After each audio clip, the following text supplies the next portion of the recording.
Je suis dans un Teams de classe et on va voir un premier scénario de conférence centré sur un Teams Class. Donc le principe du Teams Class, c'est que l'espace Teams va regrouper par défaut l'ensemble des élèves qui vont suivre mon cours. Et donc je vais pouvoir me servir de ce groupe préconstruit pour organiser avec eux et avec elles une conférence. Au niveau donc du canal général de mon équipe de cours, je peux constater tout en haut à droite, quand je suis dans mon espace de cours Teams, un bouton qui s'appelle Démarrer une réunion. Ce bouton est associé à une flèche qui cache un deuxième bouton qui s'appelle Planifier une réunion.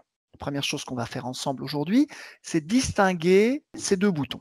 Si je clique sur Démarrer une réunion, je vais avoir une fenêtre qui va apparaître à l'écran, reprenant la possibilité pour moi de donner un titre à ma conférence, d'activer ou pas mon micro quand je vais rentrer dans cette conférence et d'activer ou pas ma caméra lorsque je vais rentrer dans cette conférence. Et donc, si j'appuie sur le bouton Rejoindre maintenant, ça va lancer une conférence directement avec mon audience de ma Teams Class instantanément. C'est un scénario qui n'est pas très organisé, vous l'aurez compris. On est un petit peu dans un scénario d'improvisation. Ici, on a cliqué vite fait, on lance une conférence.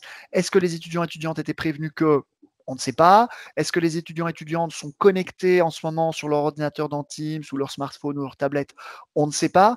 Donc, ce bouton de lancer la conférence en live ne correspond pas, selon moi, à une démarche pédagogique très efficace. Mais bon, le bouton a le mérite d'exister. Et à partir de là, ce serait une première porte d'entrée dans le scénario.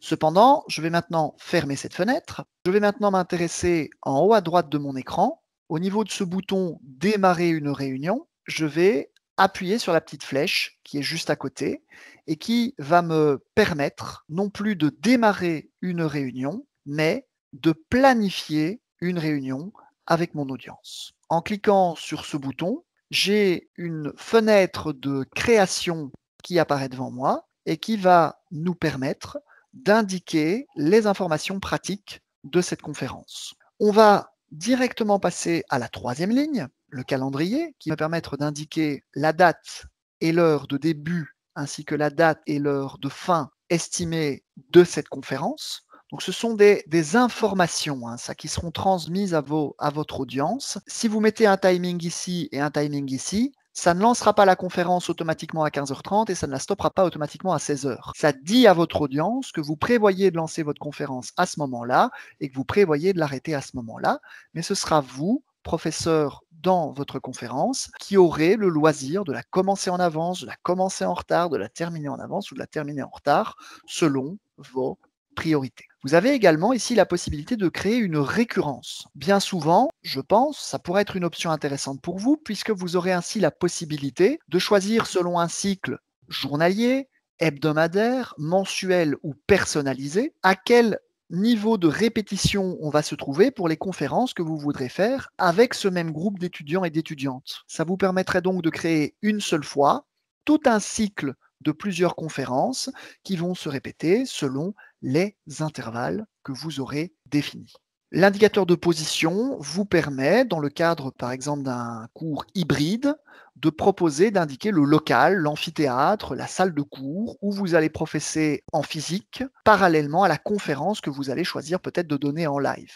Enfin, vous avez une fenêtre ici qui vous permet d'indiquer toutes les informations pour que votre audience comprenne un peu mieux de quoi vous allez parler dans cette conférence, quels vont être les thèmes abordés, les sujets et ainsi de suite, à l'aide de différents outils de mise en page et d'une zone de texte. Ici, il s'agira du paquet d'informations écrites qui va servir à accompagner l'invitation de votre conférence. Une fois que vous avez complété ces informations, on voit ici qu'il est indiqué 3TQB Sciences et Technologies 2020-2021. C'est le groupe Teams dans lequel je m'étais positionné lorsque j'ai appuyé sur le bouton Planifier une conférence. Donc par défaut, Teams va inclure l'ensemble de ses élèves dans l'invitation à la conférence. Si vous souhaitez inviter des personnes supplémentaires à ce groupe, vous pouvez le faire à l'aide du champ qui est ici. Par exemple, je vais inviter mon collègue Albus Dumbledore, professeur émérite de ma haute école ou de mon université, à venir dispenser ce cours avec moi ou le suivre tout simplement, hein. Et donc, je peux l'ajouter ici, comme il fait partie de mon institution. Je peux également inviter des gens à partir de leur adresse email, si je la connais. Je peux inviter ces personnes en les incluant. Mais donc, ici, on est dans de l'audience complémentaire par rapport au noyau de votre audience automatique qui est votre groupe Teams Class que vous avez utilisé au départ. Avec ou sans invité supplémentaire, avec votre groupe d'élèves, d'étudiants, d'étudiantes au départ, vous pouvez à ce moment-là appuyer sur le bouton Envoyer pour lancer l'invitation. En lançant cette invitation, vous avez une publication sur le mur de votre groupe de classe Teams qui apparaît automatiquement et qui reprend le texte explicatif que vous avez éventuellement prévu, qui apparaîtra juste au-dessus et en dessous. Et vous avez également le bouton ici de participation à la conférence que vous avez prévue. Alors cette conférence, quand vous la lancez dans un canal d'équipe de classe, tous les étudiants et étudiantes qui appartiennent à ce groupe verront dans leur bouton calendrier de Teams cette conférence apparaître comme c'est le cas pour vous-même. Vous voyez que ma conférence de rentrée, elle apparaît bien ici chez moi et elle apparaîtra selon le même principe pour tous les élèves du groupe Teams Class dans lequel j'organise cette conférence.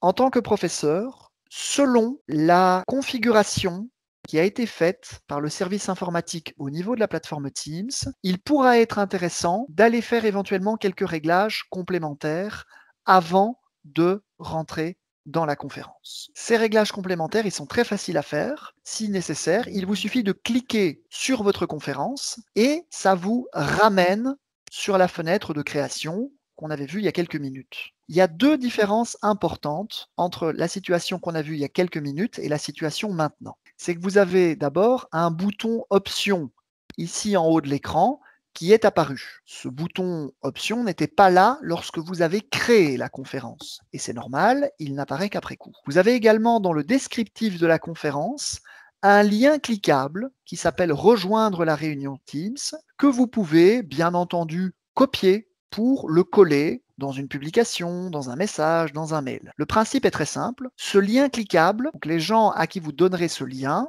lorsque ces gens cliqueront sur ce lien, ça les fera rentrer dans votre conférence. Donc c'est une manière, si vous avez oublié d'inviter des gens, ou vous n'aviez pas une idée précise de la liste des invités, vous pouvez récupérer ce lien et vous pouvez le copier-coller et le communiquer à plein de personnes autour de vous. Attention cependant que toute personne ayant accès à ce lien pourra rejoindre votre conférence. Très important, le bouton Options. Donc je disais qu'en fonction de votre institution académique, certaines options ont peut-être été réglées par défaut et d'autres pas. Alors, on va prendre le cas de figure le plus simple, on va dire que les options par défaut n'ont pas été changées. Vous cliquez sur Options de la réunion, vous allez avoir une fenêtre qui va s'ouvrir. Donc c'est une fenêtre qui apparaît en pop-up dans votre navigateur Internet. Et cette fenêtre, vous voyez, elle va vous permettre de régler deux paramètres très importants de votre conférence. Le premier paramètre très important, c'est qui peut présenter. Si votre institution académique n'a jamais fait de changement de paramètres pour les conférences Teams, vous vous retrouverez avec le choix tous par défaut. Et ça, c'est un choix pédagogique qui est assez difficile à gérer. Ça veut dire qu'avec ce choix-là, n'importe quelle personne qui participe à votre conférence pourra l'animer comme vous. Couper le micro des autres, partager son écran, lancer un enregistrement, beaucoup donc de désordre et de chaos en perspective. Il vous suffit alors ici de changer ce paramètre en moi uniquement. Si vous mettez le paramètre sur moi uniquement pour votre conférence, vous êtes seul maître ou maîtresse à bord de votre conférence. Toutes les autres personnes qui y participeront seront une audience participante. Ils n'auront donc pas accès aux fonctions de gestion de la conférence et ne pourront pas nuire aux autres. Alors, le deuxième paramètre, c'est qui peut éviter la salle d'attente. Par défaut, de nouveau, c'est un paramètre qui peut être réglé au niveau de votre plateforme, au niveau donc, de l'administration académique, c'est de dire que voilà, par défaut, si on ne change rien, les étudiants, étudiantes et les professeurs et les membres du personnel de votre organisation ne passent jamais par la salle d'attente. Ils peuvent rentrer directement dans les salles de conférence, même si le conférencier ou conférencière n'est pas là. c'est de nouveau un réglage un peu compliqué. Donc moi, je conseille d'avoir le choix, moi uniquement également. En faisant ça, il n'y a que vous, présentateur ou présentatrice, qui avez la possibilité d'éviter la salle d'attente. Les personnes qui ne sont pas vous devront attendre en salle d'attente avant que vous les fassiez rentrer pour démarrer la conférence. Une fois que vous avez fait ces deux réglages, vous pouvez appuyer sur enregistrer. La conférence est prête à être lancée.